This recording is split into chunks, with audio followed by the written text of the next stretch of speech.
Hello. Good evening. Hey, Melinda.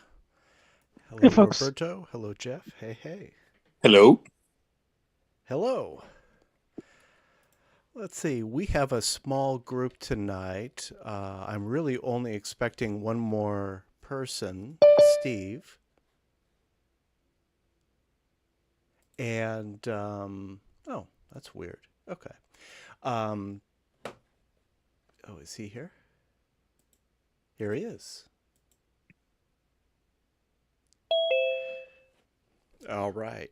I'll, uh, I'll start over as soon as Steve joins us. Hey, Steve. Hey. Hey, Oh, am I welcome, late? welcome. Nope, not at all. We're just getting started. You're right on time. Good. I was just saying we have a small group tonight. I think this is probably going to be it in terms of attendance.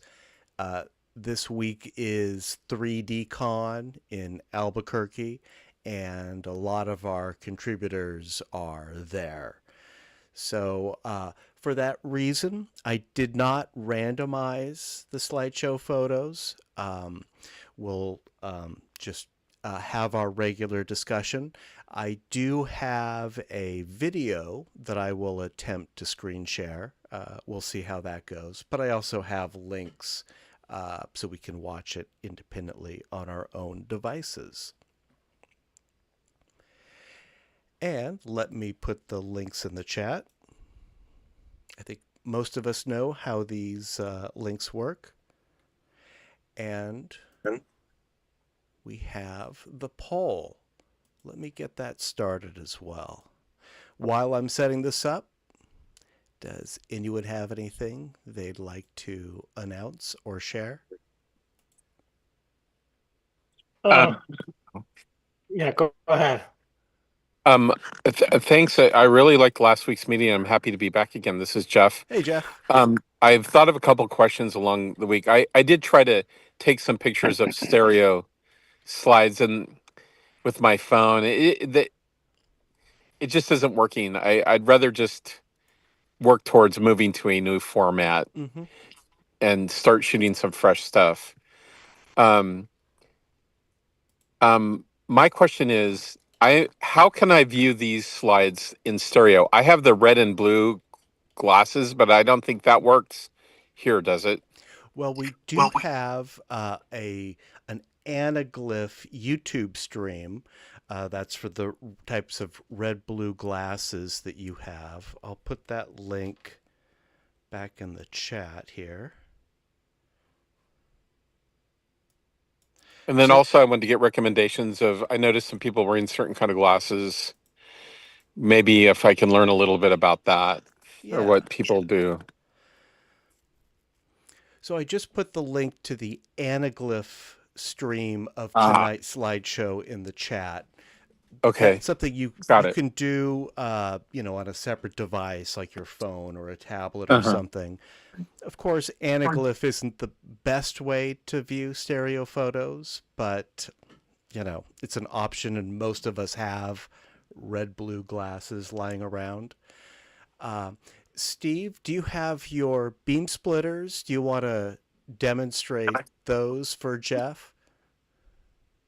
Yeah, these are basically mirrors, and they help you angle your vision. You put two side-by-side images, usually the left image on the left side, and then it just helps you converge them. So really, you can use any monitor, and this just sort of uh, angles your eyes. Some people can free view, which means Right. without this, they just cross their eyes or go wall-eyed. I have tried and tried. I can go I wall-eyed can't, with it. I've tried that. I can't do it. Yeah, but I can go cross-eyed quite easily. Right. So I and this is good for wall-eyed. It's compatible with the side-by-side images that Matt shows. I And got this at where do you get that? Bearison's. And Steve Barrison has a company that makes 3D equipment, I think you probably just Google Berenson, or Madam, you probably have the Yeah. site. You could probably put a link there. There's a cheaper version called like a pocket viewer. Um, this is a little better because it has some adjustments. It can adjust the conversions. It's more expensive than you think. I think it was about $30 or $35. But for me, totally worth it. This is for me, the best way to work on 3D and to look at 3D because it doesn't need any special electronics. Right. I used to work in aerial survey photography in the 80s, and we did a lot of topo mapping, and we shot in stereo, ironically, and we had these glasses that would sit on a table, and you could look down. It sounds something like that, where each eye is.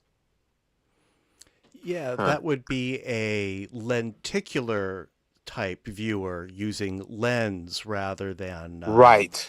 Right. That's right. mirrors. I think the term for that is a map scope, and they're still available. I just put a link in the Oh, great. chat to this website we were talking about, Berenson 3D. They Ah. sell Okay. 3D accessories, viewers, that kind of thing. The one that Steve was demonstrating is at the top of the page, and they have various viewers for prints, screens. There is a map scope in there, and even some ViewMasters. And there are other sources for these viewers, but kind of Berenson is where we go. I use a similar beam splitter. I don't remember where I bought this. I've had it for years. It is available, not on this site, but on others. So there are other options as well. Ah. Well, this is very reasonably priced. I was looking at some. The electronic ones are like $600. I mean, they're made for watching movies too. I don't know if it would work with Um, this. yeah, I think some people are using augmented reality glasses to view stereo photos. I don't know if Uh-huh. anyone here is doing that.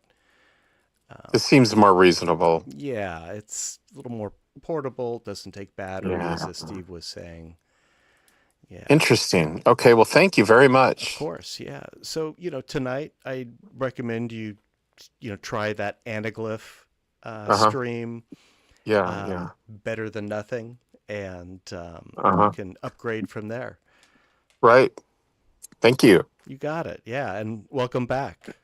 Glad you're able to make it. Well, thanks. Yeah. Yeah. Let me put the QR code for tonight's poll in the chat.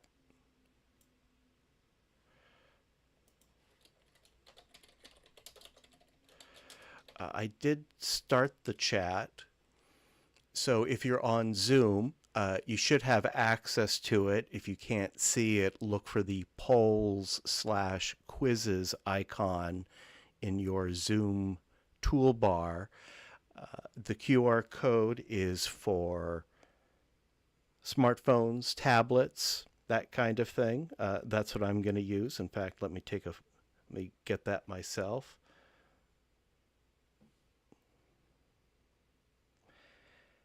And it bears repeating.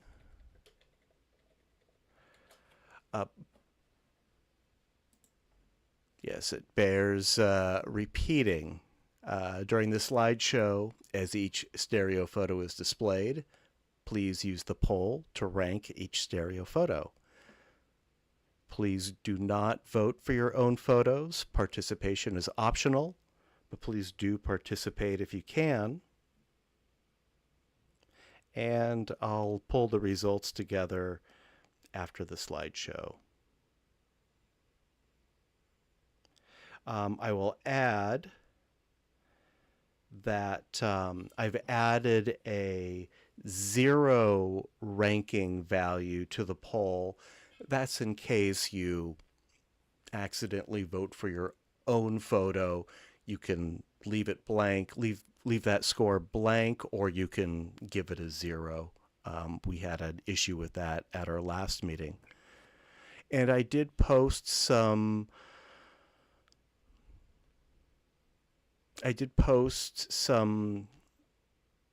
Oh, where is it?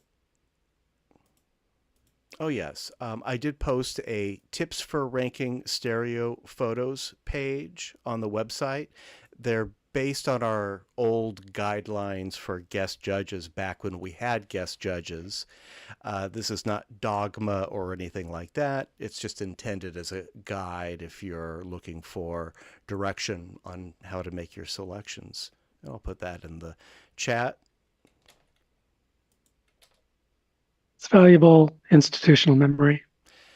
It is, and it kind of formalizes the selection process. And as you mentioned, Melinda, we all kind of have our own sense of how we rank photos.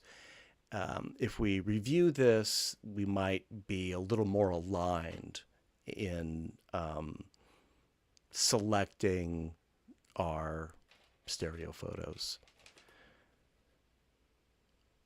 Yeah, a lot of institutional knowledge there. Those guidelines were written back in the olden days when we only shot stereo realist slides. It's been updated since then. All right, if there's nothing else, let's get started with tonight's slideshow. I'm going to share my screen here.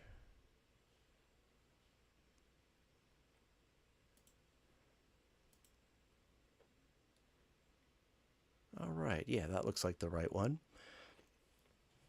So if you're following along, you should see the title slide. We will start with a group of photos from Roberto.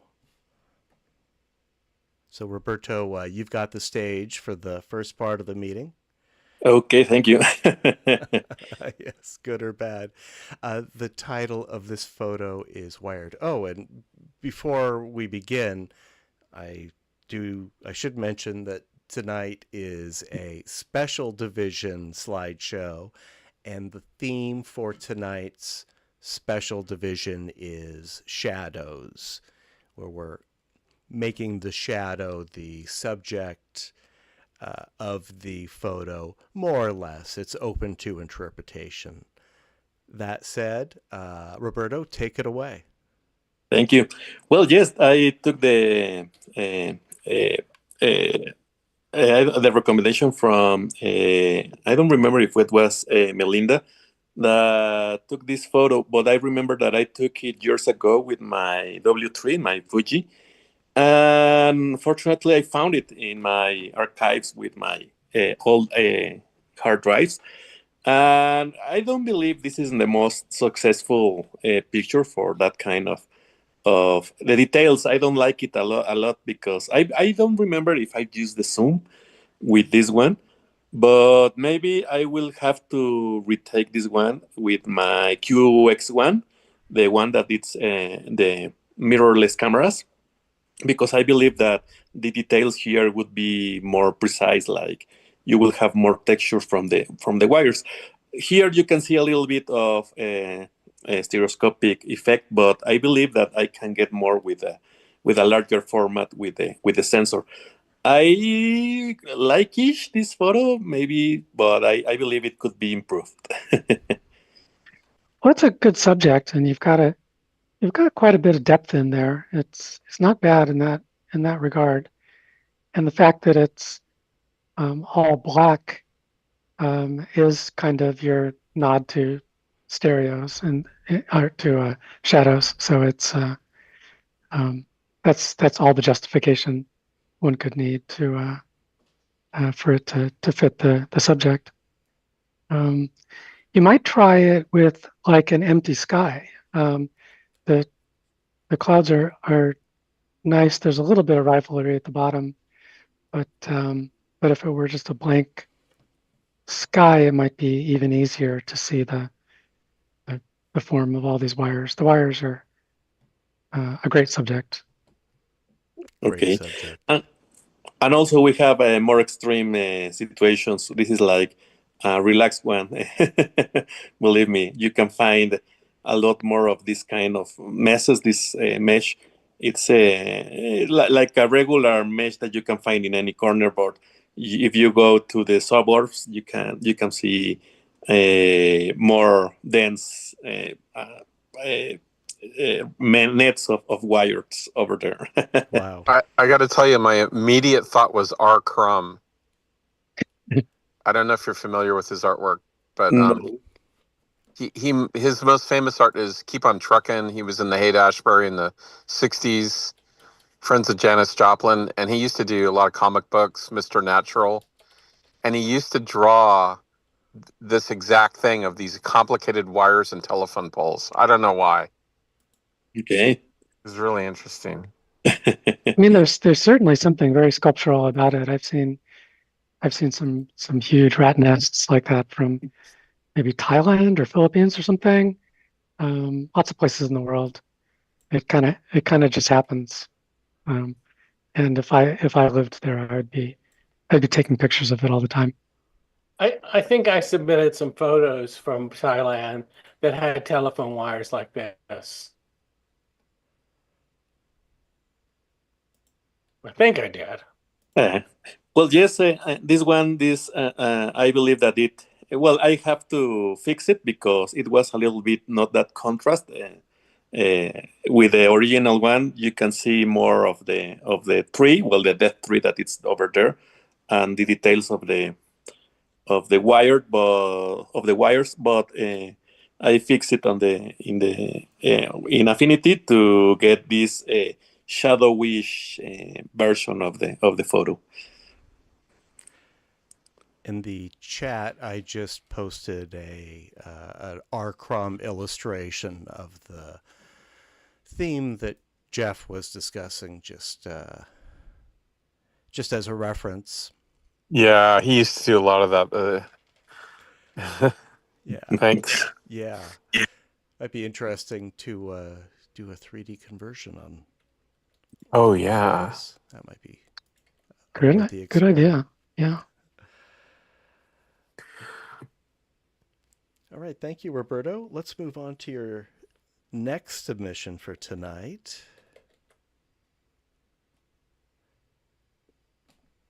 Here we go. Follow the Light is the title. Yes.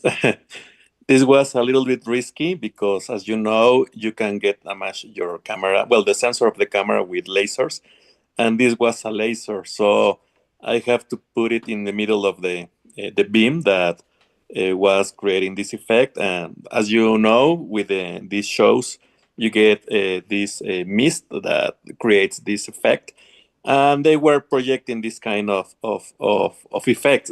I believe I submitted 2 or 3. I don't remember which one I submitted, but I believe at least there should be another one with this laser. Yes, I believe there was another one. And as you know, you have to avoid the lasers because some of them are a little bit more powerful and they can damage the sensor. So I was skipping the beam, and also this was part I extracted from a video that I took it. And for the video, if you can see my camera, I am improving my audio now. I am recording with this ambisonic microphone to get binaural sound.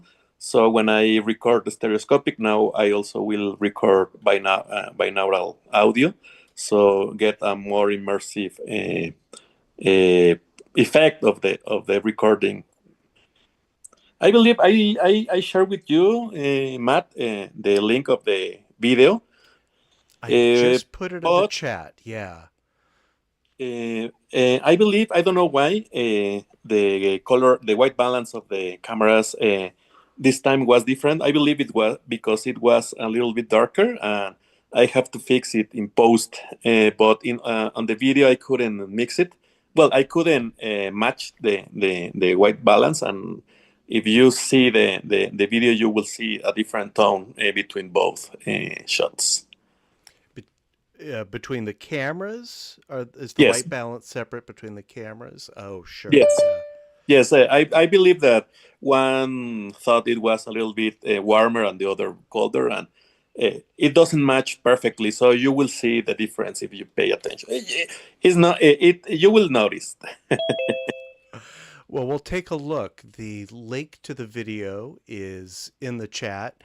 And Roberto, so this stereo photo that we're exhibiting now is a frame grab from Yes, this video?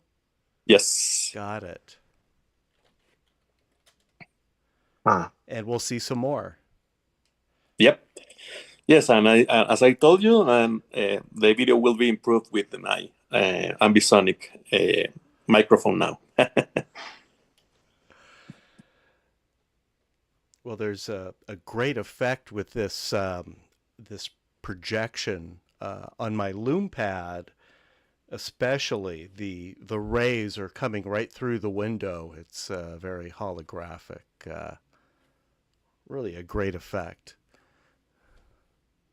Yeah, Yes, the rays are sorry. the rays are very dramatic. There's just a strong window violation on the left with the blue stuff. So I would just pull the stereo window back a little bit, and then it'll be fine.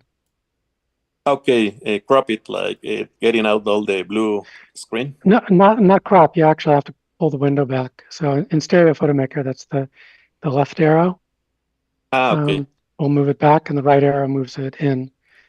So you just mash the left arrow a bunch of times, and watch the left edge until it looks comfortable. Okay, okay. And then the other rays are fine, even though they come straight through the window. There's no window violation, so it's still pretty easy to view. Yes, the next three, well, this one and other two will be from the same video. All right, great. And one more question for this one, Roberto, before we go to the next. Was this handheld? Yes, well, I have a stabilizer, like three-axis stabilizer. Okay. So I deactivate the electronic stabilization from the DJI because and those are action cameras, and I try use that stabilizer, but when I do it, one camera behaves differently from from the other, so the effect it's not consistent. Mm-hmm. So I have to deactivate on both and mount it on the stabilizer so I can get these steady shots. I see. Yeah, it's nice and sharp for such a low light environment. Yes. All right, thanks, Roberto. Let's look at your third photo for tonight. This is from the same video, I believe. Yes, almost sure. Alien Abduction is the title. Yes. This is the same beam, but this projection is it's a different figure. I don't know how to describe it. And here, I don't remember if those are the same persons from the other photo, but it was a sequence of effects that it was being projected with this in this room in this area, and it created different effects. And I like this one because it's like they are being beamed from the light, and the mist created this volume from the light, and you can get a little bit of 3D effects on the mist and the light.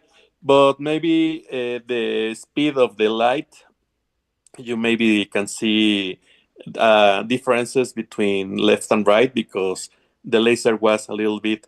I don't know if the shutter speed was really really fast on my camera, so you can see the difference. Even it's microseconds between both the shots. I'm sure that laser was moving really fast.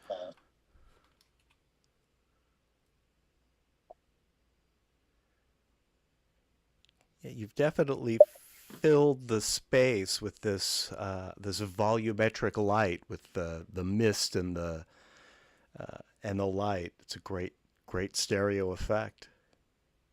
Yes, and also the challenge of getting away from the beam, so it doesn't hit the camera. So I was jumping around the space trying to avoid the lasers. And your cameras survived Yes, the laser fortunately, beams. yes, they don't have any dead pixel or any kind of as long as I have noticed, I don't see any kind of damage on the sensor.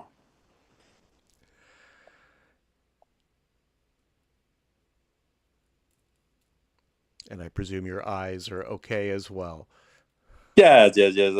I believe in this kind of events, the less critical aspect of the show are the eyes. So.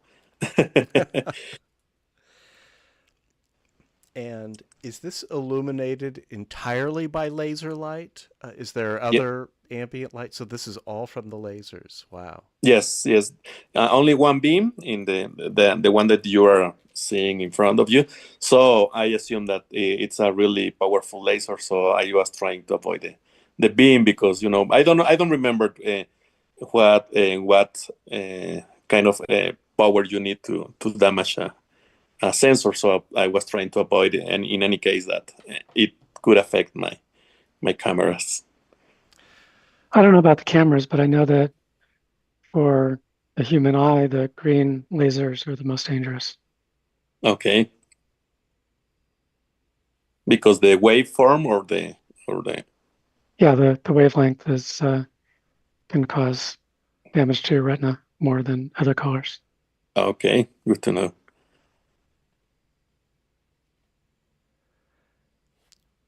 One last comment I'll make about this one.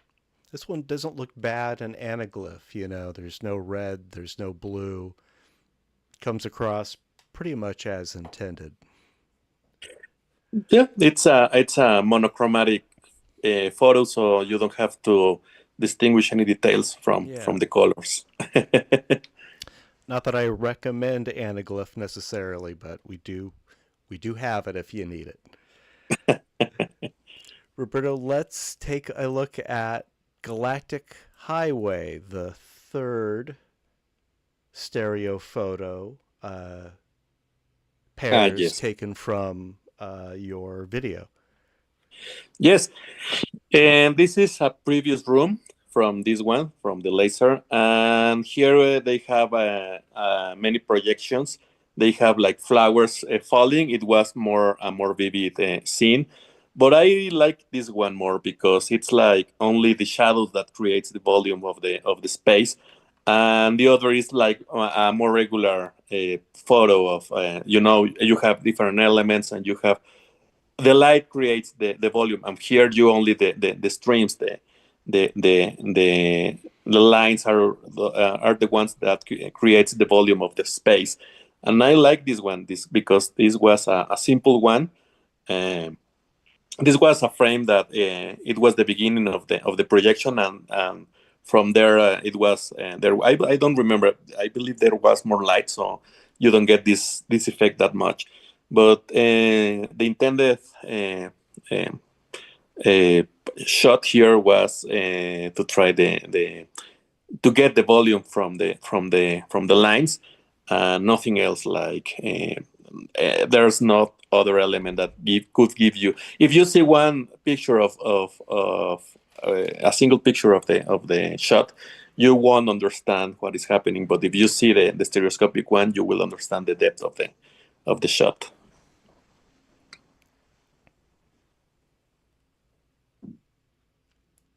And that's a great quality of stereo, of course, all that extra information it gives you about the scene. And also will work with anaglyphic.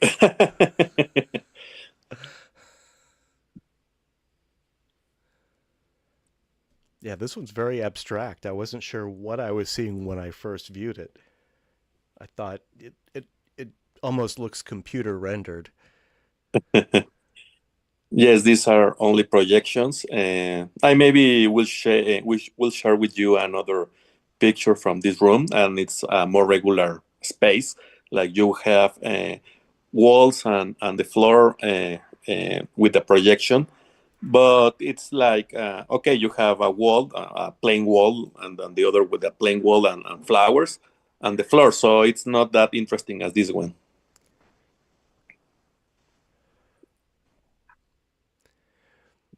Well, for context, I encourage everyone to view the video that the last 3 stereo photos were taken from a 3D video shot by Roberto with a dual camera rig.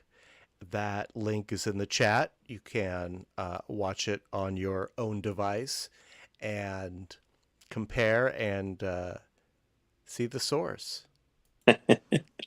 Thank you. Thank you, Roberto. Yeah. Fascinating. All right. Steve, you're coming up next. Let's put the spotlight on you. We have 3 stereo photos from Steve.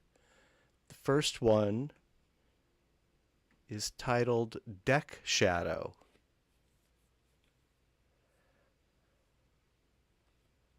I took this a little bit more literally. All of my pictures are actual shadows.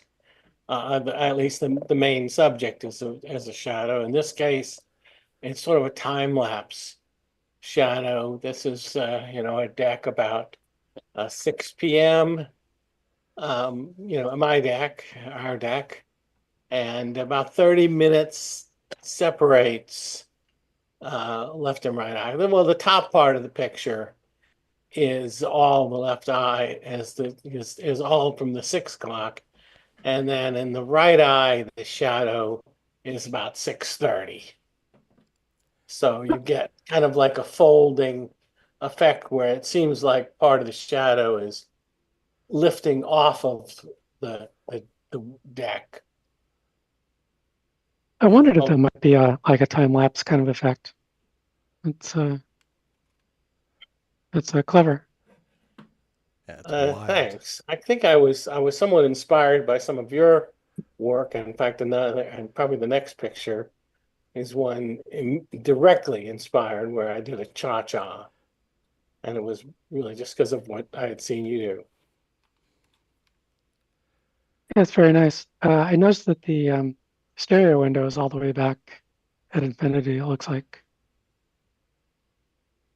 But that's minor. What is that? The stereo window seems to be all the way in the back. I don't see that on my loom pad. I see the railing there being slightly in front of the window. Right, everything's in front of the window. That's what I mean. Oh, I see. I see what you're saying. I see what you're saying. So the sky is in line with the picture plane, and everything else is in front of that. Yeah, I think this is how it came off of the. I think this is with the Beam. Wait, no, this is my Samsung. No, this is a Beam Pro because it's a 3D picture. So this is the Beam Pro, and this is as it came out. I don't think I altered, the parallax in Stereo Photo Maker. I can't remember if it was deliberate or I just overlooked it. I know that I was kind of fooling around with, kind of pushing things to get the shadow to appear to raise up. So I probably didn't want to screw that up. But you're probably right. I probably could have pushed it back so it's not extending from the window. Yeah, like if you look at the upper left corner, the little piece of the chimney up there is in exactly the same place in both pictures, which means that's where the window is. And then if you look on the right, there's a brick where you can see, most of the brick in one eye and only part of it in the other. So that's the difference. It should be the other way around. The like the foreground brick should be in the same place, and there should be a difference in the chimneys. It's a small thing. I just mentioned that because No, it's thanks. a good picture. Yeah. I need to be diligent and remember to check that. This is how it came out of the Beam Pro. Yeah, it's a nice effect. I love that. The angled shadows. That's a real interesting puzzle. Yeah, well, I'll have to pursue that. And Steve, did you mount your Beam Pro on a tripod or a ledge or something? How did you get this perfect alignment 30 minutes between exposures? Yeah, definitely a tripod. And yeah, the exposures were actually about 5 minutes apart. Oh, And then I looked in to see what would give me the best effect. And it was about 30 minutes. I understand. But yeah, one of the disadvantages of the Beam Pro, at least the unadulterated, is there are no camera tools like you would get in a phone. There's no time-lapse feature. My Samsung has a time-lapse feature, which would have been nice. Yeah, the camera app on the Beam Pro is about as basic as they come. But you're still getting some great shots out of it. And yeah, the camera is great. It works well in low light. It's a lot of things that was lacking in the W3. So I thank you for the recommendation. It's exactly what I remember when you and I went to the 3D Con and they had the Ego. Is that what it was? that's right. And it had some nice features, but I went, no, that's not for me. I forgot all about that camera. Yeah. Would you say that the easiest, quickest way to get in is with the Beam Pro? That's what I'm thinking. Yeah. Yeah. It's pretty cheap too. Yeah, I noticed that. And most of the defaults are set pretty well, so you won't have to fuss too much to get a nice image. Some of them will be just fine straight out of the camera. One thing I like to do with 3D is like drag the shutter, or use a slow shutter speed. Is it good for that? No, no control. Okay, all right. It's very bare bones, and it's not particularly good in low light. I mean, if you mount it carefully, it'll do okay. But right. it's not a lot of controls. Yeah. That said, it does a pretty good job with what it's got. It does what it does well. Yeah, sounds like. I think it's better in low light than the W3. Sure. I'm sure. Huh. And by W3, Steve means the Fuji W3, the older one, right? Exactly. Yeah, the point and shoot. That's a real that we used. 3D workhorse, and I love carrying that one around. Has actually a lot of great features, but the resolution's a little lower. Sensitivity is definitely lower. I mean, what is it, 10 years old? More than that, probably. More than Right, that, yeah, it'd be old for digital. Yeah. Huh. Jeff, I put a link to the X-Real Beam Pro in the chat. You've probably already found it. It's a great way. I don't want to say get started since you're already a stereo photographer. No. Well, I prefer to shoot with a pair of synchronized cameras.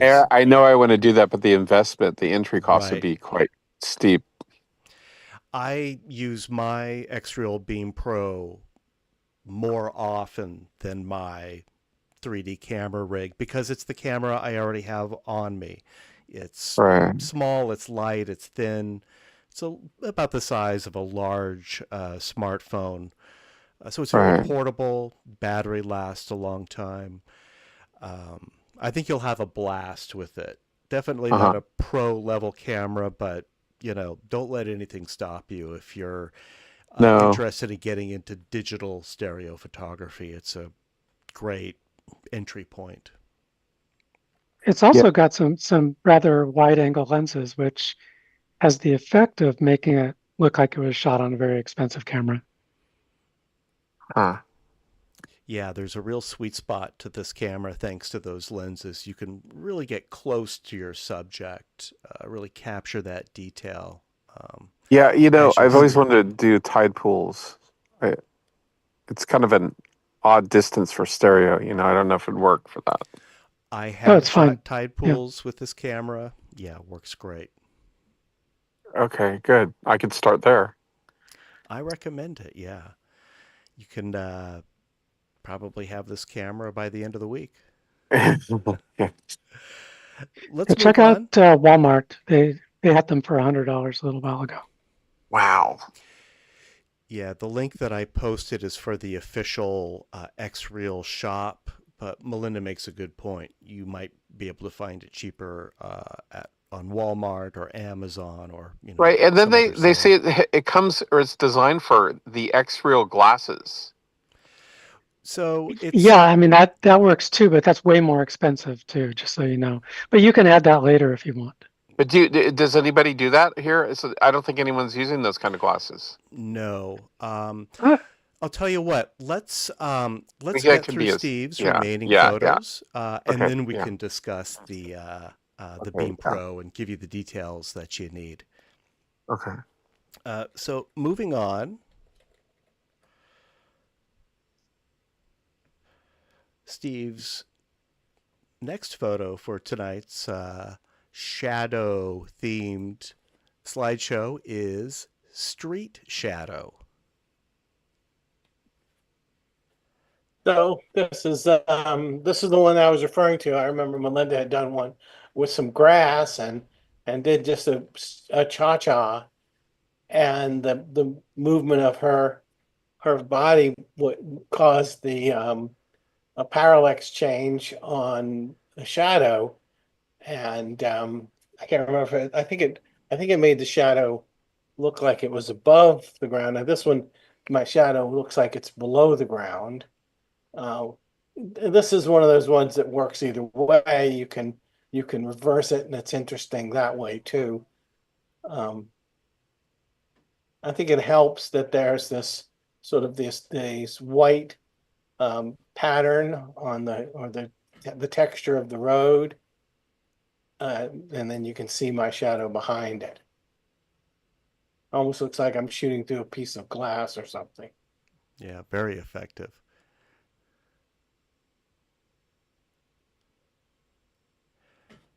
yeah, And that's when your motion and the camera motion are moving in the same direction, and you get the below the ground shadow. And if you move them in opposite directions, then it comes above the surface. In case you want to do this on a scene, and you don't want to do pseudo to make the shadow come out, which would of course put the background into pseudo also. I've got one that does that. I'll point that out later. I believe this is with my Samsung. I can also see some depth in the shadow. I can see that you're holding your device in front of you. There's no detail in the shadow, but there's enough parallax that I can get that effect, as well as the kind of underwater or through glass effect that you described. That's a good point. Yeah, I mean, everything in the shadow is just a perimeter, but the perimeter of the camera there is clearly at a different depth from his head. I'm glad that worked. My fourth picture was of a little sculpture, and I could never get it to look right. It had a fair amount of depth to it, but I was using a video projector, and I was projecting a shadow onto a screen and then rotated it or moved the camera, and no matter what I did, it came out of focus, and I finally just gave up on that. But that's what I was trying for. I was trying to show some depth in the shadow. It was actually Mickey Huh. Mouse from The Sorcerer's Apprentice, And now in retrospect, I actually have a picture that I made years ago from the actual Fantasia movie. I could have submitted that because, they're the shadows of the brooms and that. It was very, very dramatically animated. But anyway, this I is recall that one. Yeah. That's good. Well, I'm going to try to get some shots with actual depth in the shadow now that I know what's possible. yeah, I think maybe I'll try a bigger sculpture. I mean, it was really frustrating because the it had been so long since I used the projector. I couldn't remember how to control it. I was it just took like over an hour to just get started. It Oh, was- don't give up. it wasn't worth it. But anyway, yeah, I'm pretty pleased with this one. This is also the kind of effect that you can't get outside of stereo, of course. There's no way to suggest this in 2 dimensions. Can't really represent this sculpturally or anything like that. It's a unique stereo effect. Yeah, I do like that kind of thing. Yeah. Let's take a look at Steve's third photo for tonight in the theme of shadows. Shed demolition. So this is a legitimate 3D picture. I was just going through my archives, and I like this picture just because of the wood.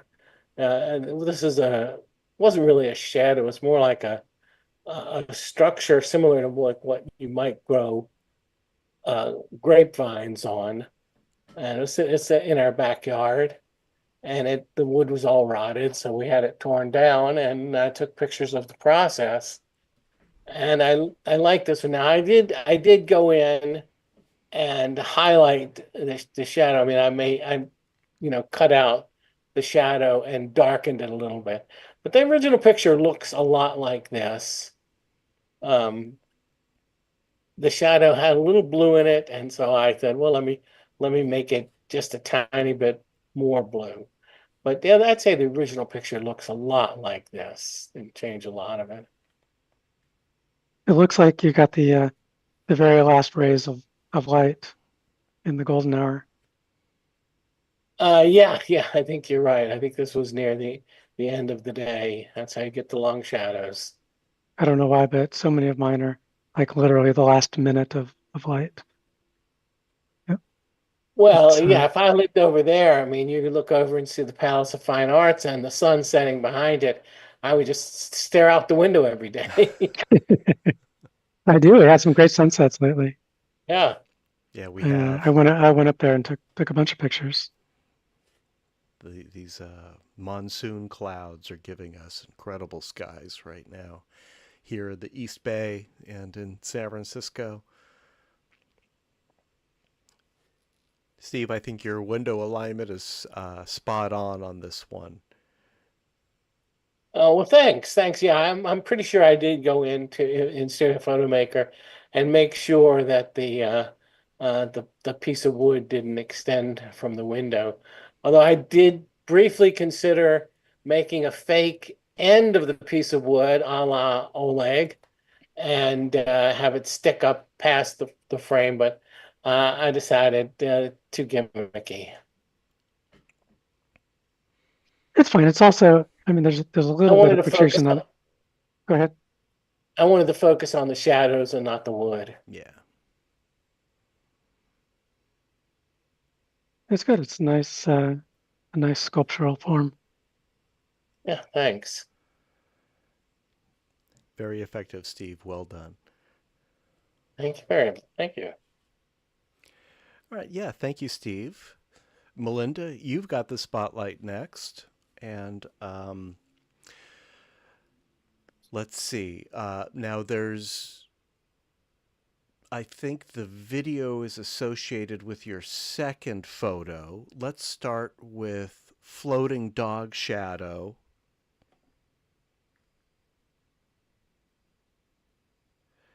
And Belinda, I'll let you take it away.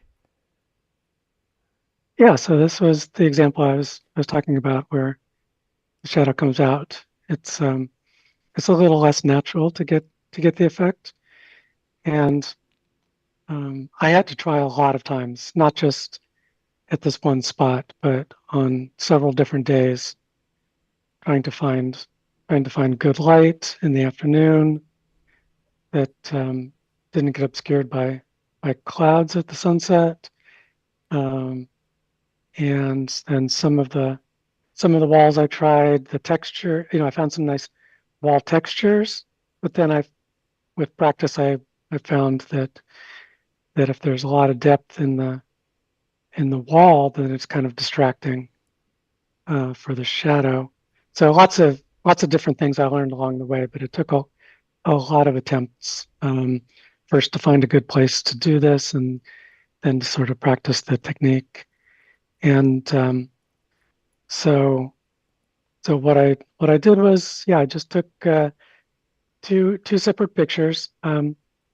First one on my right, and then a little over on the left. And at the same time, I'm making the dog shadow.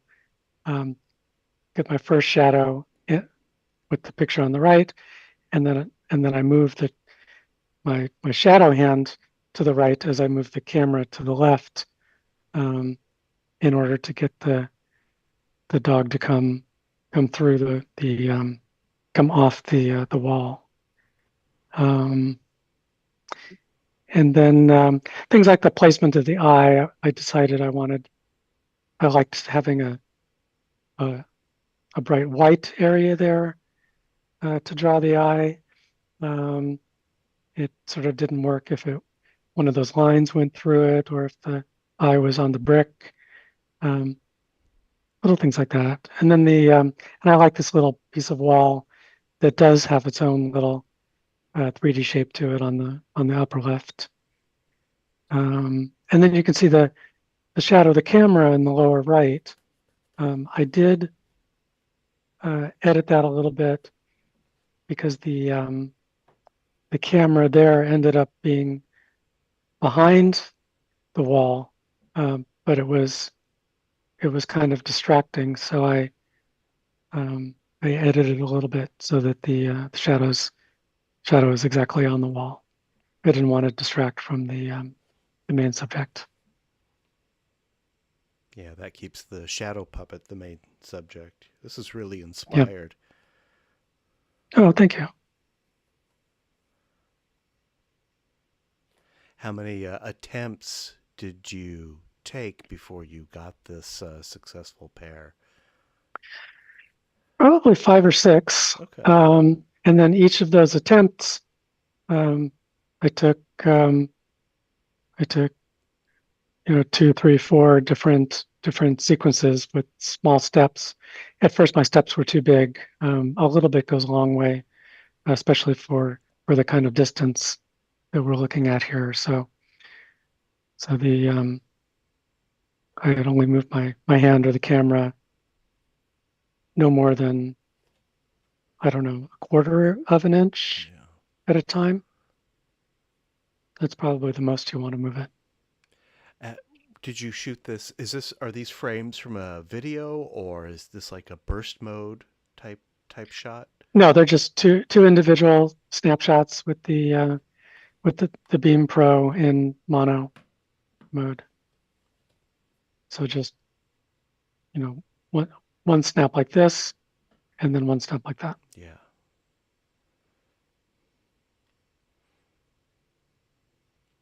And then there was a lot of wind, and it was difficult to balance where I'm standing too, and it's. But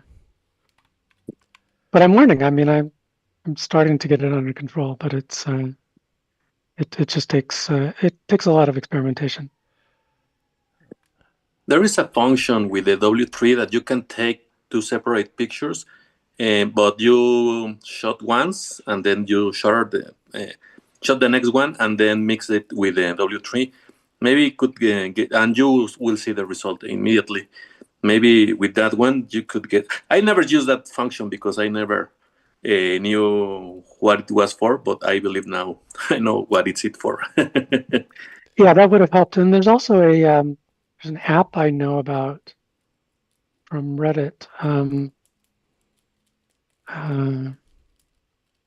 Uh, the name escapes me right now, but a bunch of people on the Crossview subreddit there use that app, and they can see the results immediately side by side. And you could probably load the app onto the Beam Pro. That probably could have saved me time in hindsight, because for this I had to go back home each time and look at what I got. I have used that W3 tool a bit. It's not bad. It gives you a kind of a transparent image. The first, it's a cha-cha helper, and yeah, it gives you an image. Then you can move. I've done it for, like, from a moving boat, a moving vehicle. But I found that I got better results cha-cha from the phone. Especially there's an app, I guess that's Steroid That's it. app. I Yeah, can't remember that's the that lets you yeah, it'll work. It's probably a good lets idea. you see the image, and gives you a line to line it up horizontally. And but I end up not hardly ever using it because I've gotten pretty familiar with how to do cha-chas. Something I learned since I joined the school. I just put the link to 3D Steroid in the chat. I think there's a similar program, or maybe the same program, available for iPhone, but I forget. I'm an Android user myself. But yeah, very handy for smartphone cha-chas. It would definitely run on the Beam Pro. It wouldn't support the two lenses, but it would definitely work in a single lens mode. Melinda, I don't see a lot of retinal rivalry in this shadow. You must really have some hand strength in order to hold that pose for your successive exposures. Just a bit of practice. I did have some rivalry at the along the bottom edge of my thumb, because it ended up being exactly on that line between the brick and the mortar. And I'm glad I didn't mess that up completely. In the end, I ended up just using the darkening wand in Photoshop to kind of extend the darkness down. I eventually realized all I have to do is darken it, and I have a shadow effect. So it worked out okay in the end, but I did end up spending a fair amount of time on that one edge. Taking care of the camera motion was much quicker in comparison. Yeah, very effective. Thank you. Thanks, Melinda. Yeah, let's move on to, here it comes, bird bath.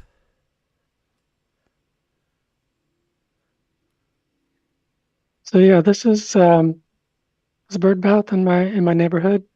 I'd stumbled upon it a couple of years ago when I noticed a bunch of hummingbirds that were like fighting over the territory, and it was quite dramatic. And they didn't even mind me getting very close. Hummingbirds are pretty brave like that. And so every time I walk past there, I look to see if the hummingbirds are there, and I've not seen them again since. But the video that I sent Matt is a little clip of the hummingbird sparring in 3D with the hydrogen one. And this photo I took more recently. I was just really kind of dazzled by the light. This is, extreme golden hour. So all the shadows are being cast from the sun over my left shoulder onto the wall. And but I wasn't really noticing the shadows at the time. It was really the color of the light and just this sculptural area that keep drawing my eye. And then when the special came up, and I noticed at one point that I had this photo with all these lovely shadows. So the shadows are maybe not quite the main subject, but they're play a strong supporting role. Yeah, they add a lot to the composition. And I was kind of wondering about, how to crop out that security sign in the background and my own shadow in the picture. But then once the special subject was coming up, I realized, oh no, that's fine. I can just leave my shadow in there. And although I would prefer to maybe do it without the sign, I didn't want to try to edit that out or anything. Since the sign is the only element with red, you could just bring your red channel down and make it gray. Basically, it wouldn't disappear, but it would be less noticeable. Yeah, that's a great idea. I should have done that. Thanks. But it's not, for me at least, it's not distracting. I think it's kind of a nice accent, a color accent. Well, it's certainly a color contrast. Yeah. I think you kind of nailed it, Matt, because it is red, and red is one of those colors that draws your eye. What I think you could do is just draw a little frame around the sign itself and take the red out of that, because there is some red in the bird bath itself, and you maybe don't want to alter those colors, but it'd be pretty easy to isolate just the sign since it's a rectangle. Well, I think in Photoshop I would just select a surrounding box around both of them, Yeah, and then use the select by color feature, and just click in the red spot, and it would find sure. all those red pixels, True, yeah. regardless of whatever else is outside. Right, that's the only of that particular shade of red. So yeah, that Yeah, would work. and you can adjust like how strongly it matches the color you're looking for, so you can turn that sensitivity up and down. But yeah, I guess I just didn't want to think about it. Sure. I got lazy. It's a creative decision. We'll call it that. Let me now, Melinda, you also have the video that you mentioned. It's a side-by-side video. It's posted on YouTube. I just put the link in the chat. Melinda, would you like me to try playing this over our Zoom screen share? Yeah, sure. I should note though that the YouTube version is cross-eyed mode. So if anybody wants to see it in cross-eyed mode, go over and see that. And the one that I sent you is the wall-eyed one. It. So please, if you can get it to play, that'd be great. Let's play it. I can't guarantee the frame rate, but I'm sure it'll work. This will appear only on our Zoom screen share. If you're following along on one of our YouTube streams or our Twitch stream, you won't be able to see it. So use your beam splitter, use your free viewing skills. Let me put this up. And the sound is good too. You might need to turn it up to hear it. Let's see how this works.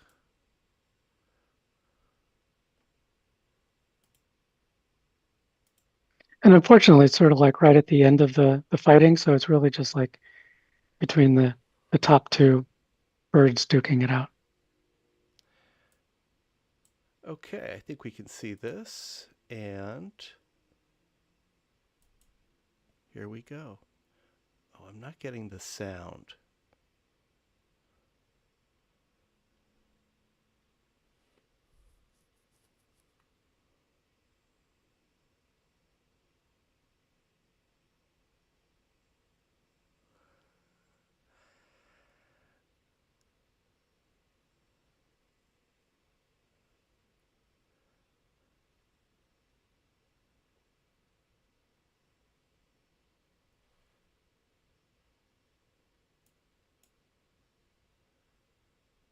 Yeah, so I just recommend anybody that can view the cross view, check it out on YouTube. The frame rate, the higher frame rate is of course helpful, and the sound is really adds a lot too.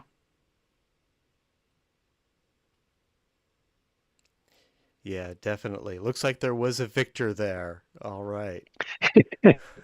Yeah. Yeah, thanks, Melinda. That definitely Sure. gives some context to the scene of the photo that we just enjoyed.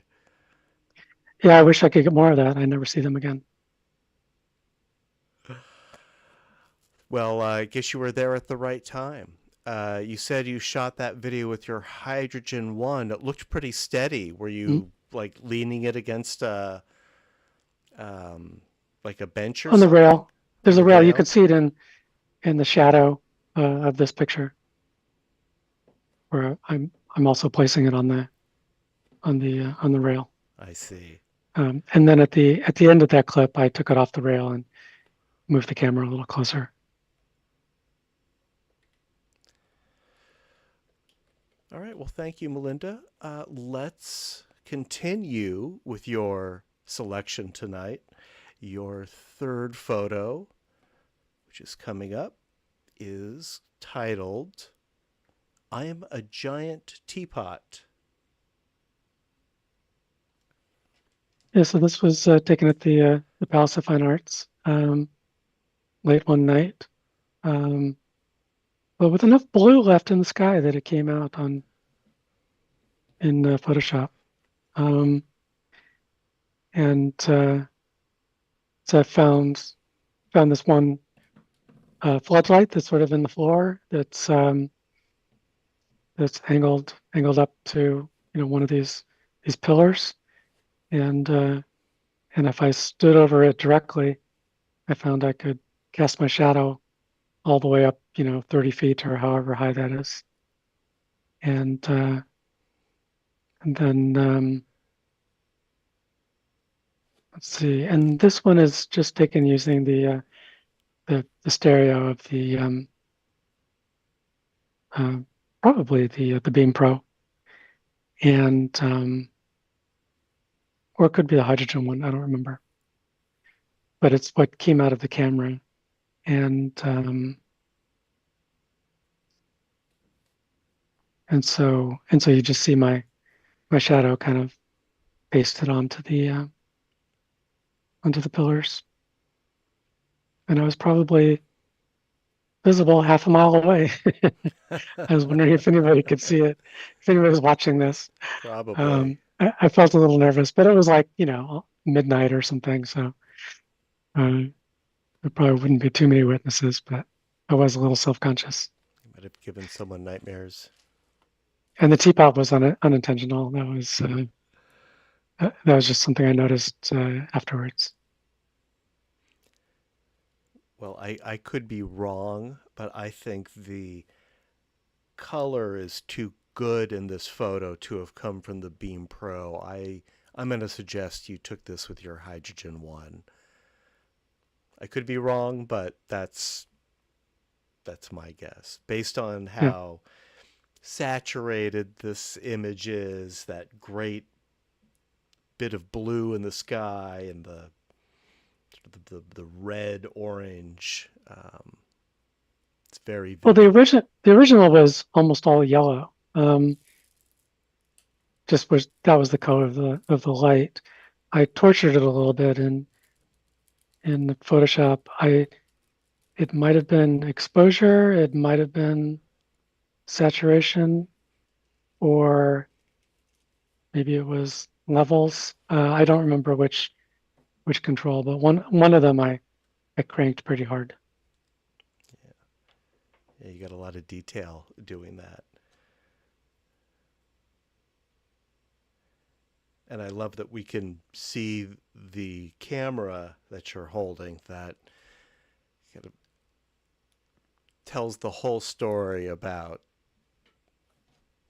what this is and why it is.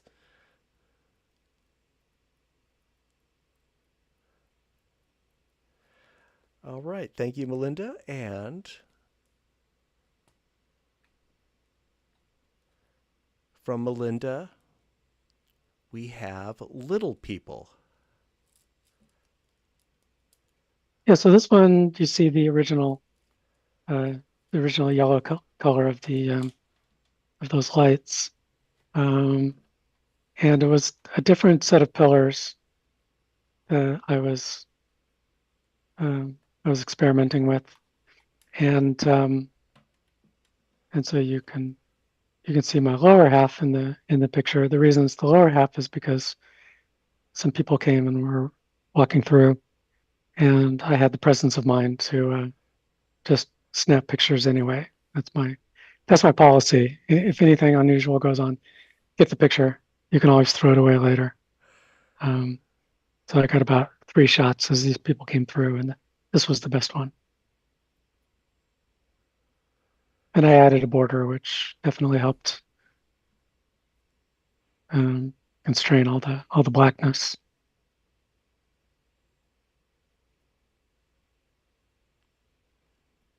And you've got a shadow for each subject. Timing was perfect.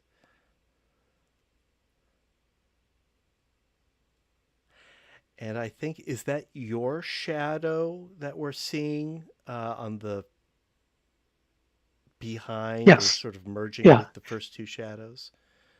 Yeah, so I was trying, something similar to the teapot ones. Maybe I was trying to make it a 3D shadow. I don't remember. But none of those pictures turned out very well. But I like the one where the people came walking through. That Yeah. that looks kind of, I don't know. It looks like something out of Fantasia.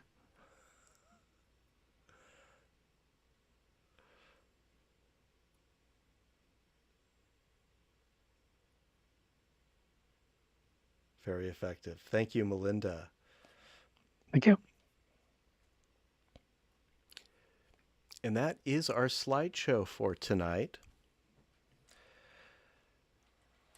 For those who are participating in the poll, let me know if you need more time to make your selections.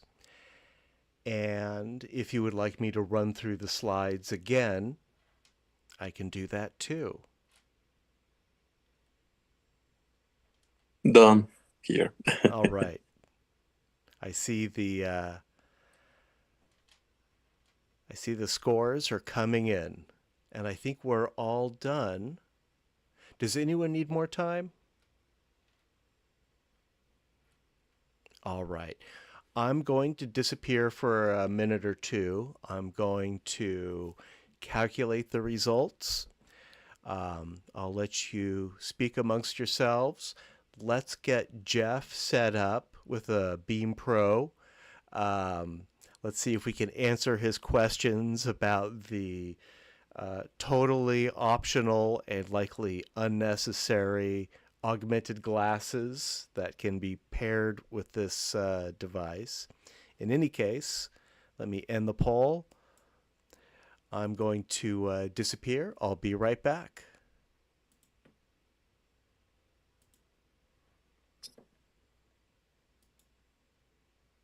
I've been reading a little bit online here about that. So the Beam Pro is totally automatic camera. It has a couple of things you can control, but not very much. And there are more controls in the regular photo mode than in the spatial photo, which it's just their name for the 3D photos. And in 3D, one option is to get a horizontal splitter, so you can line up the two lines so that you can get your horizon flat, and that's been helpful sometimes. Uh-huh. And then there's a settings section. You can turn on and off location information, shutter sound. Definitely turn off the shutter sound if you want to do candid photos. Mhm. Grid lines, that can be helpful. You can do JPEG or HEIC, whatever that is. And there's some video encoding controls. Yeah, I think that's I think it's an Apple high definition type of picture. It's supposed to be actually high definition, but taking up a little bit less space. But it's sort of the equivalent of JPEG at not a lossless. If you take JPEG at 85, which is what I use and what I think a lot of people use, then you get effectively lossless, and it's smaller than those high I can't remember what that means, but it's the high definition photo that I think is lossless, but it's not as compatible as JPEG, so I would recommend everybody just use JPEG.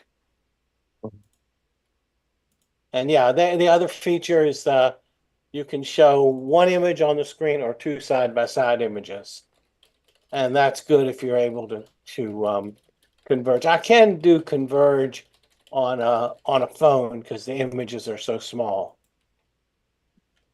What do you mean by converge?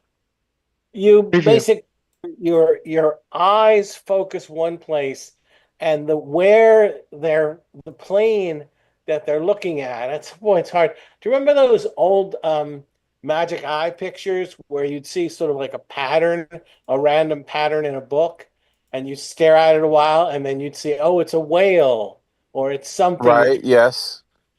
And that way you see that is you focus at a different place than your two eyes I converge see. one place and they focus in a different place. And then that makes that pattern, they cross over, and there's a slight shift in the pattern that creates the image. And that's what you do when you're looking at two side-by-side images, and your eyes, you make it work. And I don't know, for some reason, I'm able to cross-eyed. At one of the 3D conventions, we took a survey, and it was almost literally everybody. It was 50-50. Half the people could do it cross-eyed, the other half could do it wide. Not many people could do both. I could do cross-eyed, and I've on occasion gotten wall-eyed, but that seems to really stress me out to do the wall-eyed. And I can't always do it. Wall-eyed takes a lot of work for me, except on a phone held sideways, so the images are really small. Mm-hmm. Hmm. Well, I recommend learning both. I mean, it's surprisingly doesn't require that much effort to start to get it, but it does. You do have to try it several times. Just try it for a few seconds, stop before it starts to hurt or anything, and then eventually you get it. It's just that once you can do it one way, it's kind of easy to get stuck doing it because that's the one you do. Mm-hmm. But it's really not that difficult to learn both, and it's super helpful for all kinds of things, even stuff that's not even stereo related. Like if there's a document that's been modified and you're not sure what the change was, if you can put the before and after side by side and fuse them, then immediately you'll tell, that there's a period missing there or something. It just jumps right out. It's like proofreading. Yeah, it's certainly a magical power. Huh. Well, I've put the results from tonight's poll on the screen. Well done, everyone. Thank you for your contributions. I think we had a clear favorite with Melinda's I'm a Giant Teapot. But we had some close numbers also. Of course, this is a fairly small sampling group, but I think that this is a great representation of our reactions. So thank you, everyone. I was able to crack the top three mainly Yes. because Bob Bloomberg.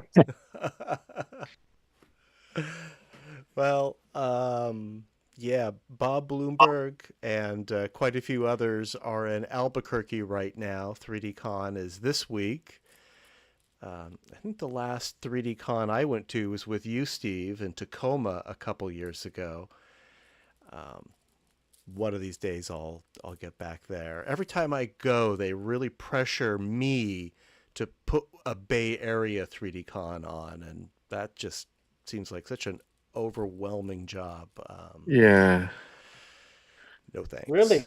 They How many? want the big con here in the Bay Area? Mm-hmm, yeah. Do But that. it's contingent on me doing it. Right. So, Reach out to me. I'll help you. yeah. Well, I definitely would. You would be our Pixar connection, and I would definitely want to offer a tour of Pixar. That would be a real draw.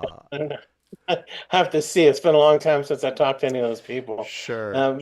People who return my emails.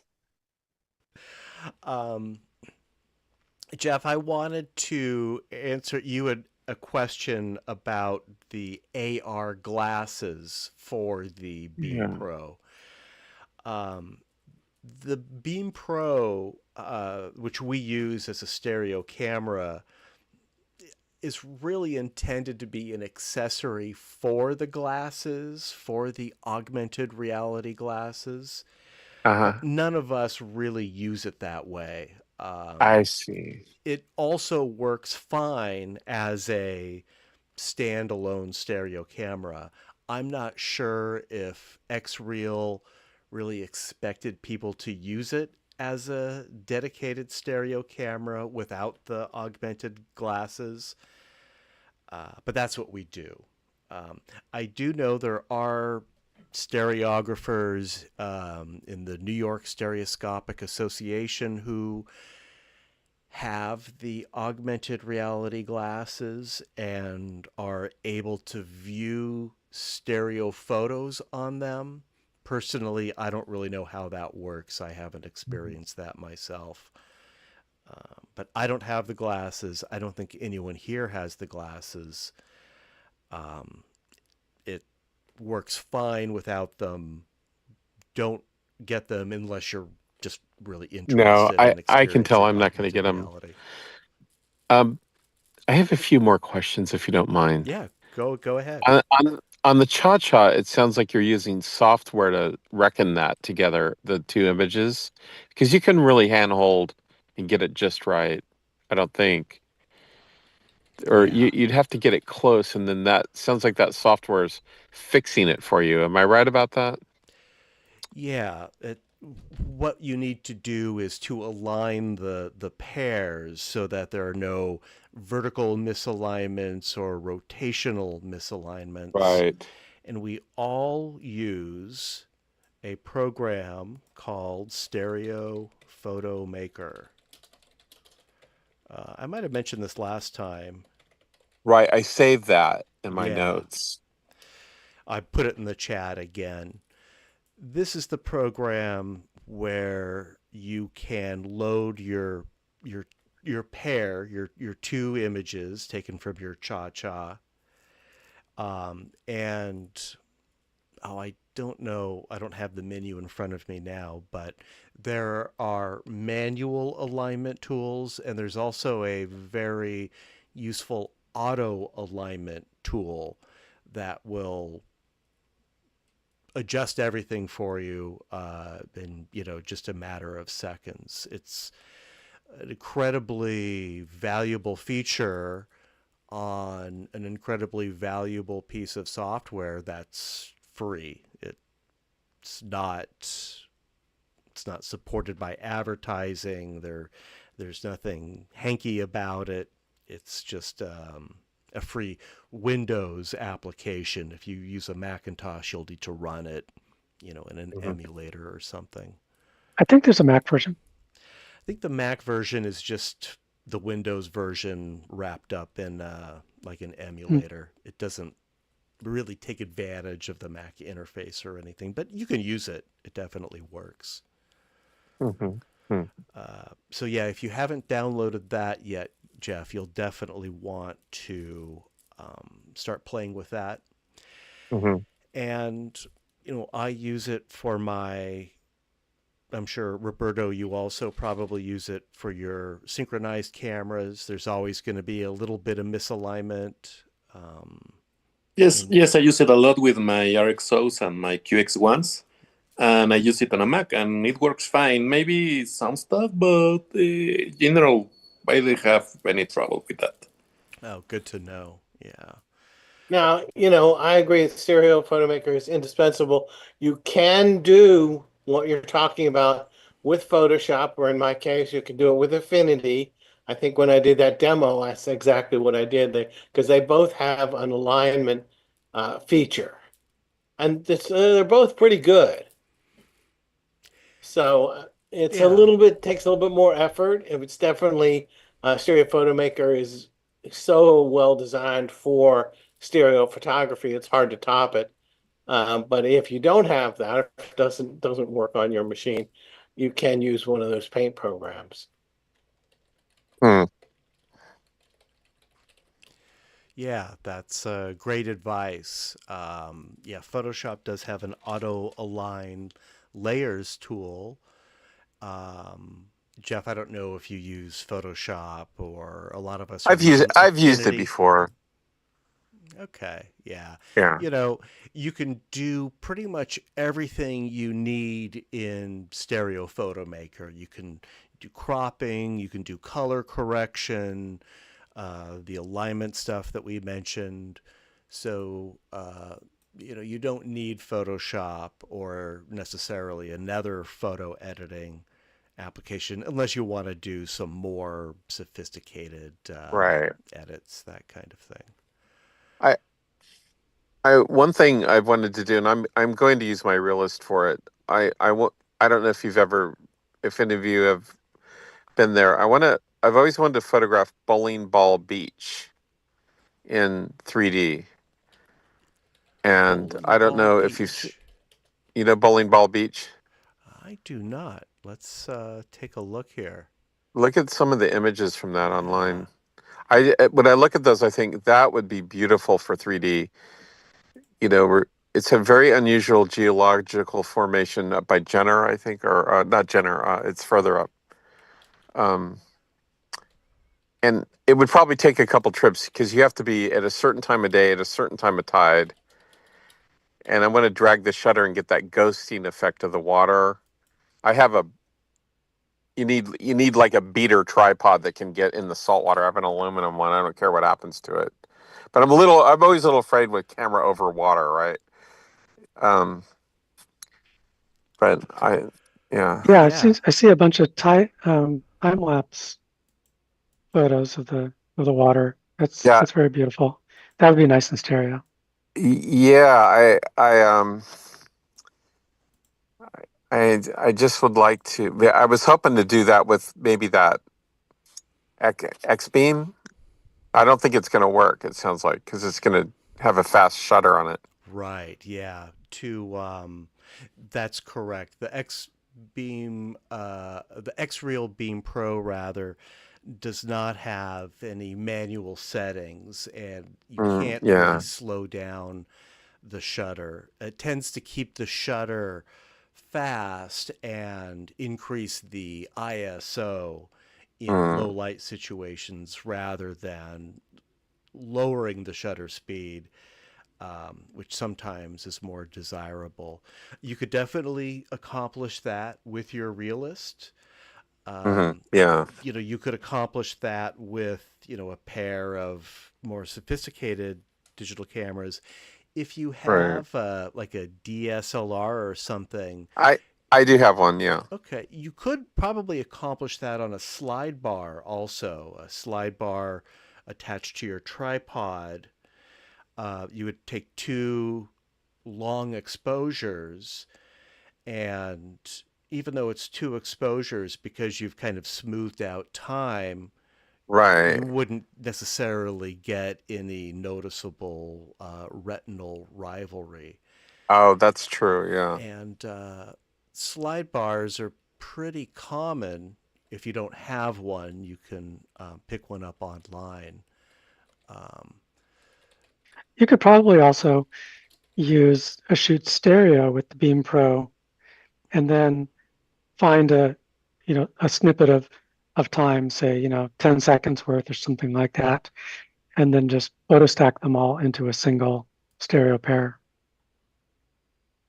Oh, I see what you're saying. That would be interesting.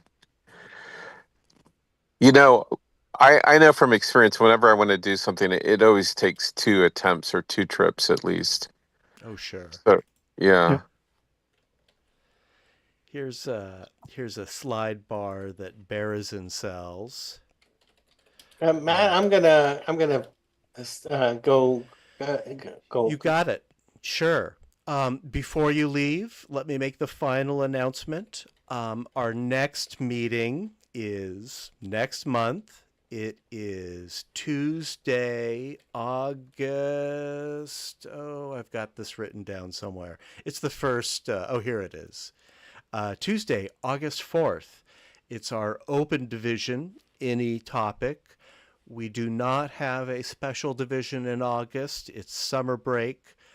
We will return to our open and special in September. So, Steve, I'll see you in August. Have a great evening. Bye. Good night. Anyway, I didn't mean to interrupt the conversation. Okay, thanks for sending that. Yeah, that's an option. I think it would work for long exposure photography, a single camera on a slide bar. If you don't want to buy a second twin DSLR and wire Right. the two up, which doesn't sound like the direction that you want to go. Well, I'd love to have it, but Someday. Someday. yeah. Why I'm just curious, why do you choose Sony camera for 3D? Is there a particular reason? Roberto, why do you like Sony's? Because I already have the lenses. Oh, It's there you really go. expensive to Yeah. migrate all the stuff that I already have. Yeah. So, and also all the accessories like the intervalometer, all the remotes, all the yes, lenses, software, even Bluetooth shutters, everything that I have, it's for Sony, so it's easier for me to be in the middle of this ecosystem of Sony. It's like a Macintosh that once you're in a Macintosh Apple environment, it's very really difficult to I migrate. see. So everything here, it's like my lenses, my accessories, my flashes, my triggers, everything is Sony. So if I want to migrate to another brand, it will be real expensive for me. Yeah. I have an old 60 Canon 60D. Maybe I could buy another used one, you know. Now there is software for some of the Canons. Matt, do you know I which do, ones that yeah. is?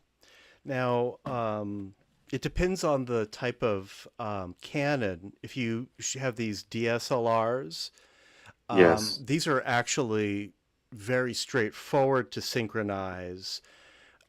You can just connect the remote shutter release, um, get a cable with a 2.5 millimeter jack at the end, audio jack essentially, and that will connect these two cameras together and synchronize them. clicking one shutter will fire both cameras.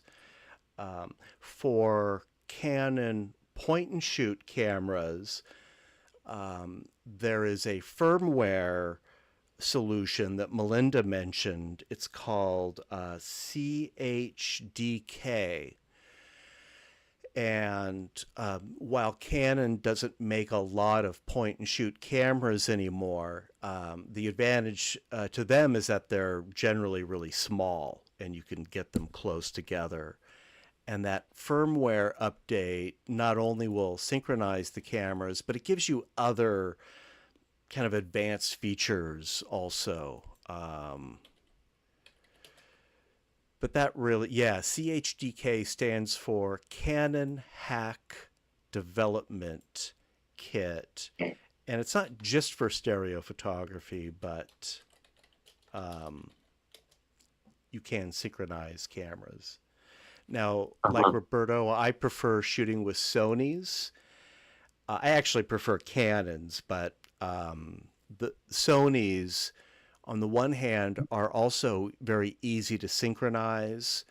There's just a cable that plugs into both cameras. Both cameras have a dedicated port. It's called the multi-port, I believe. Yeah. The disadvantage is that it's a proprietary system, so the cables are super expensive and that kind of thing. Actually, no. I have a hack for that. Oh, really? Yes, you have to. If you buy 2 intervalometers for the regular, like newer or something, really cheap intervalometers that have the mini plug, like the audio jack. Mm-hmm. You have is the same as the Canon. You will plug the multi. You buy 2 intervalometers and you connect it with. Let me show it. Yeah, Here, I have take a it look. here. Yeah, I'd love to see that. It's really simple.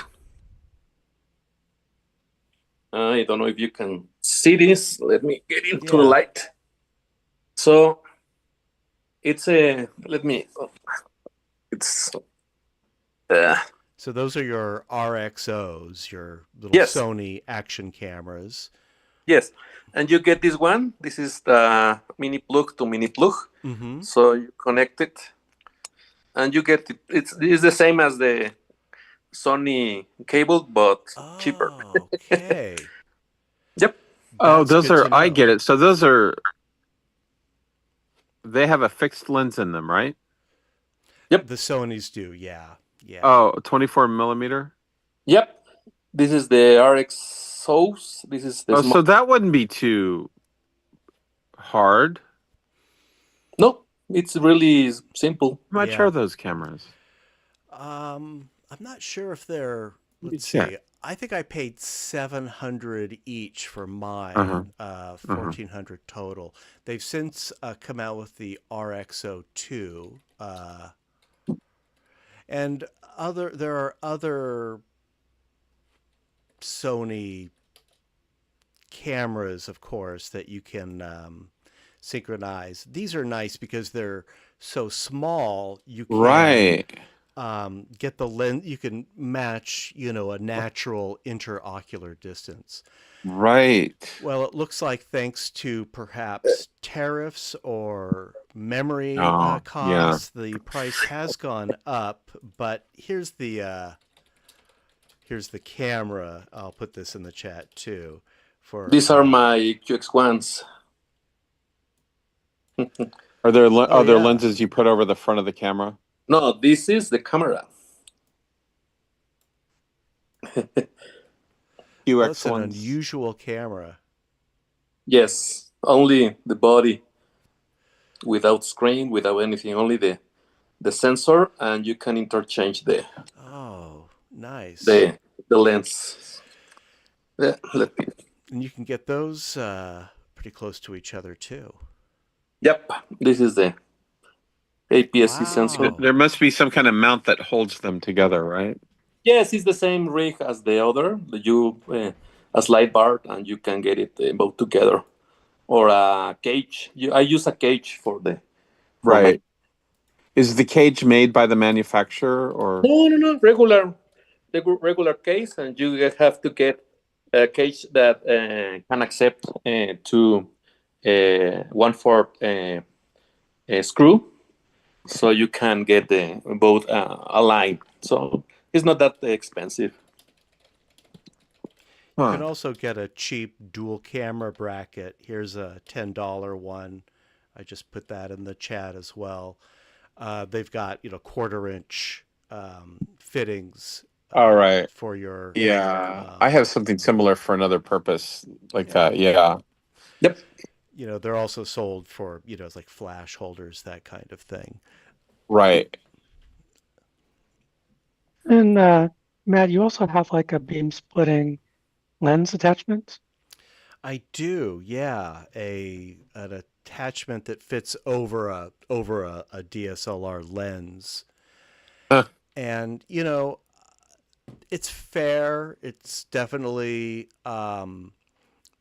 it limits the camera settings Right. that you Oh, can yeah, I've use. seen those. But it is very convenient. Yeah, they and have they're those like for inexpensive. the old Bolex. Sure, yeah. Yeah. They make modern versions for Canon DSLRs and Nikon DSLRs. I forget the manufacturer.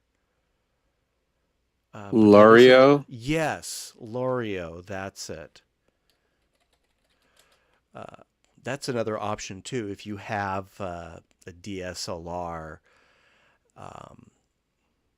and want to use it for stereo without getting a second DSLR, and it's also a more compact, portable solution. I've always wanted to do 2 separate cameras on a slide bar. I've always known of that, but it just sounded really interesting. I've got some extra slide bar material too. It's called I keep forgetting the name, like a T-slot, I think.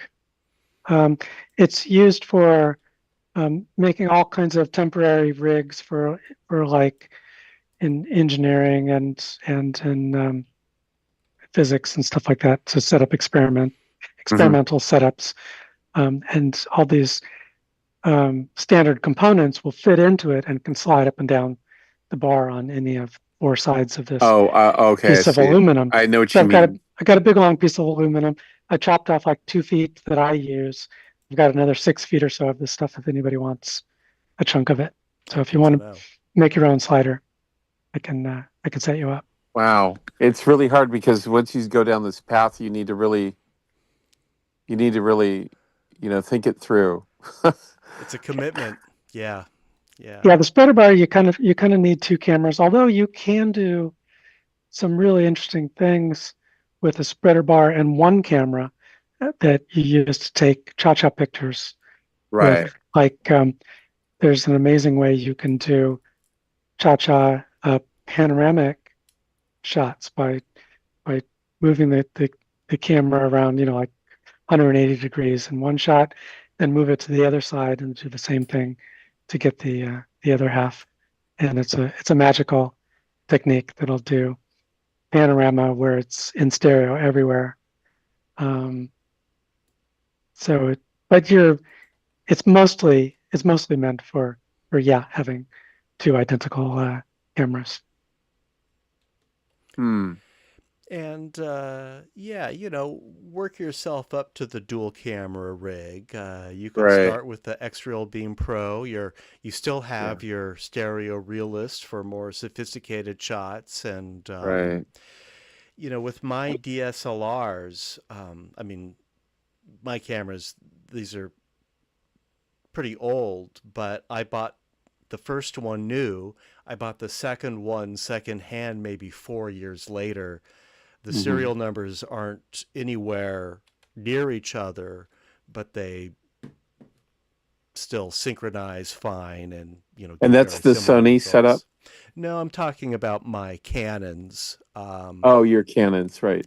I use. Is that like a 60D or a 24 or which one This is it? one it's a Rebel. This is a Rebel T7 right here. Oh, Got okay. two, All right. yeah. They're really lightweight They're plastic like body. consumer grade, right? Exactly. Yeah. You could buy them like at Costco. Yeah. Yeah. Um, they're quite a bit less expensive than the Right. EOS Canons. And then what lens do you put in it? Um, you know, um, yeah, what's the best lens? I think it really depends on the effect you're looking for. You can And use the wider subject. lenses and get closer to your subject. You don't want to really go to telephoto. Right. Um, you know, No. if you get a kit lens with both, you can just use that. Just make sure that you've set the zoom to be, same for Right. both, what, around 24 millimeters or something for a I was natural thinking, vision. would it be like a 35 millimeter lens that you're using It'd be like commonly, the or equivalent, depending on your sensor size. right? And that would be for like natural stereo, like if stereo photography where the lenses match an average interocular distance, and they're not too wide or too long to give a more Right. I natural suppose effect. with the Canons, they're always going to be wider than a natural inocular distance, right? Is Right. that a fair statement? Yeah. Yeah, because you just can't get them too close together. You could mount them sideways, Yeah. and that'll work. That's pretty. You Yeah. could, point them at two mirrors. That's a whole nother project. But Huh. yeah, the closest you could get these together is maybe like 6 inches or something. Uh-huh. A wider lens will let you get closer to the subject with a wider base. So you might Right. want to consider that if that's an option you're considering. And as a general statement, well, of course, wider angle lenses have more depth of field. So generally speaking, in a stereo photo, you mostly want a lot of it in focus. Right. Yeah. Yeah. That's Yeah. the quote unquote rule to have sharp Right. focus or at through. least the foreground. Yeah. It's a rule. It's Rules are meant to be broken, of Well, course. I have an f2.8 stereo realist, and when I initially got it, and I love it by the way, but I thought I would get some depth of field effect, but it doesn't really do that. All it really does is give you a 2/3 more light. It's not because it's a wide angle lens Yeah. Right. to begin Yeah. with, so it's not really gonna. Play with your DSLR on an inexpensive slide bar. I think I should start there. And I think that's a good idea. And that way you can start experimenting with the effects that you're curious about, like long exposure and Right. shallow depth of field. And that's just a great way to start building up a technique without having to drop a lot of cash on gear. Right. Huh. Yeah.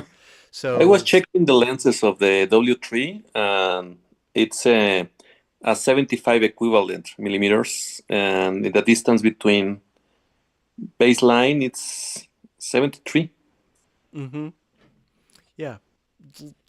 Pretty much the average distance, yeah. Yeah. Yeah. So, Jeff, do you think you'll be sharing some stereo photos with us next month? We'd love to see them. If you I think I have, might just jump in with that X-Beam.